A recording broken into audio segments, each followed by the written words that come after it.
Before I moved to China, I thought I knew what Chinese students would be like. I imagined classrooms full of students who were completely focused on academics and very different from students I had taught before. But after 4 years teaching in China, the biggest surprise wasn't how different my students were. It was how much they reminded me of teenagers everywhere.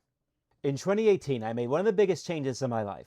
I left teaching history at an American university and moved halfway around the world to Wuxi, China, where I began teaching mostly history classes at a private high school. When many people hear about foreigners teaching in China, they often imagine someone teaching young children English. My experience was different. I was teaching Chinese high school students, many of whom were preparing for international programs and hoping to continue their education abroad. I was entering a completely different classroom, culture, and educational system. Before I could understand my students, I first had to learn how things actually work there. When I first arrived, I expected Chinese students to be very different from students I had taught before. I imagined classrooms where everyone was extremely disciplined, focused, and serious about academics. In many ways, that was true. Many students worked incredibly hard and understood the importance of education. They were often very respectful toward teachers, and there was a strong sense that education was something to take seriously. What surprised me was that beneath that academic pressure and discipline, they were still teenagers with their own interests, goals, and challenges. The school divided students in each grade into different classes, and I quickly discovered there was a huge range of personalities and motivations. Some students were extremely focused and curious. Others struggled with staying on task or needed more encouragement. There were students who loved academics, students who loved joking around, and students who were still trying to figure out who they were. And just like any other school, there were moments when students challenged me. During my first year, one class in particular challenged me. I remember one student who seemed frustrated with her experience at school, ended up expressing that frustration toward me. There are moments when she said some very hurtful things aloud in front of the class, and she also expressed some of those feelings in a writing assignment. Eventually I had to sit down and talk with her after class. It was difficult, but it reminded me that students everywhere bring their own emotions, pressures, and struggles into the classroom. She wasn't the only student who surprised me. The next one surprised me in a different way. He was a classic class clown, funny, outgoing, and energetic, but sometimes he could distract everyone around him. He had a group of friends he liked to joke around with, and sometimes keeping them focused was a challenge. There were even moments when he would push back when I asked him to do something. Eventually I had to separate him from his friends so the class could stay focused. But I never saw him as a bad student. He was simply a teenager testing boundaries, joking around, and figuring out how far he could push things. So much for the idea that Chinese students are always perfectly disciplined and focused.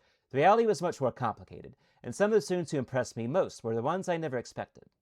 My students weren't a stereotype. They were individuals with different personalities, talents, interests, and challenges. And the more I spent time with them, the more I realized just how much variety there was among my students. Some of the most impressive students I've ever taught were in those classrooms in China. One in particular showed me just how much I still had to learn from my own students. Her main area of interest was public health, but she was a true all-around learner. She knew a tremendous amount about many different subjects, and even with my own background as a historian, there were moments when she taught me things about Chinese history that I didn't know. Those are some of the best moments a teacher can experience. You realize education isn't simply about transferring knowledge from teacher to student. Sometimes your students become your teachers as well. I also had another student who loved history and culture. We would have long conversations about historical events, politics, and ideas. He was deeply interested in Chinese history and culture, and he enjoyed discussing different perspectives. So there wasn't one type of Chinese student, not even close. When I looked at all these students together, one thing became clear. There were students who were extremely motivated academically, and students who struggled with focus, quiet students and outgoing students, students who love reading, and students who were more interested in sports or other hobbies. Some students were naturally competitive, while others were more laid back. Some knew exactly what they wanted to do with their futures, while others were still figuring that out. Some were constantly asking questions and wanting to learn more, while others were perfectly happy just getting through the school day. They had different strengths, different interests, and very different personalities. It looked a lot like any other high school. The biggest difference wasn't the students themselves. It was the environment they were growing up in, the expectations placed on them, the amount of time they spent at school, and how they spent their free time. One thing that surprised me was how much my students enjoyed normal teenage activities. Basketball was probably the most popular sport at my school. During breaks and free time, I often saw groups of students playing together. Sometimes they would organize informal games, and there was usually a group gathered around the basketball court whenever students had some time themselves. The school also valued physical education. There was a PE department, and students had opportunities to exercise. Physical activity wasn't something that was completely pushed aside in favor of academics. The more I saw them outside the classroom, the more obvious it became they weren't spending every moment studying. Academics were extremely important, but students still played sports, socialized, joked with friends, and enjoyed being young. And seeing them that way was a useful reminder that even in a very demanding academic environment, teenagers still find ways to have fun and spend time with each other. But sports weren't the only thing that revealed another side of their lives. Another thing that stood out was how connected my students were to global youth culture. Many students were interested in video games, and esports were extremely popular. A lot of students followed anime and manga. These weren't just occasional interests. For many students, these were simply things they enjoyed in their free time. They had favorite games, shows, characters, and series that they followed, just like teenagers anywhere else. It was another reminder that my students had lives outside of academics.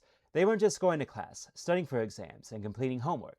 They had hobbies, interests, and a youth culture of their own. But there was one aspect of this youth culture that I found particularly interesting. What struck me was how much of this was Japanese in origin. Given the complicated history between China and Japan, I didn't expect Japanese pop culture to be so much of my students' everyday lives. But for them, anime, manga, and Japanese video games were just things they loved. The history didn't seem to matter at all. And that was interesting to see firsthand. My students were growing up in China, but their interests weren't confined to Chinese culture. They were also participating in a much broader global youth culture. They weren't just students preparing for exams. They were young people with their own interests and identities.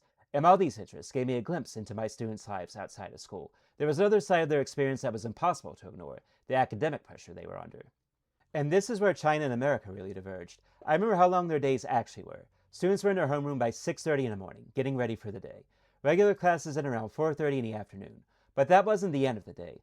Most evenings they stayed at school, studying long after their classes were over, often not heading home until 6 or 7 at night. That wasn't unusual, it was expected. The academic environment was far more competitive than what I remember as a student in American high school. Students understood that exams and academic performance could shape their entire future. The expectations from families and schools were high in a way that touched nearly every part of their week. But they also complained about homework. They joked about school. They wanted more free time. In many ways, they were dealing with a demanding system the same way teenagers everywhere deal with pressure. They pushed back against it, even while living inside it. Understanding that pressure was one thing. Understanding my students meant going further, starting with their language. So one thing that helped me connect with my students was my effort to learn Chinese. Even while teaching full-time, I continued taking online Chinese classes. My students knew I was seriously studying their language, and they found it both impressive and sometimes amusing. There was even one time when I accidentally scheduled my Chinese lesson too close to one of my own classes, and there was some overlap. I felt bad because class started late, but my students weren't angry. Instead, they appreciated that their foreign teacher was making the effort to understand their language and culture. That effort paid off in a moment I didn't see coming. One of my favorite memories was speaking at a parent-student meeting. I didn't have to speak Chinese. I could have used English or relied on translation, but I wanted to make the effort, so I prepared some simple Chinese sentences explaining how their children were doing in my class. My Chinese wasn't perfect, but the reaction from the parents and the students was incredibly positive. It was one of those moments where I felt I was doing more than just teaching a subject. I was building a connection between two cultures. Looking back on my 4 years teaching in China, the thing I remember most isn't the education system or the differences between countries. I remember the students. The students who challenged me, the students who inspired me, the students who made me laugh, the students who taught me something new. I went to China thinking I would teach my students about history and the world. They taught me just as much. So have you ever had a teacher or student who taught you something you didn't expect? Let me know in the comments. And thanks for watching this video. If you enjoyed this video, don't forget to leave a like and subscribe to my channel. Thanks again for watching, I'll see all of you for next time.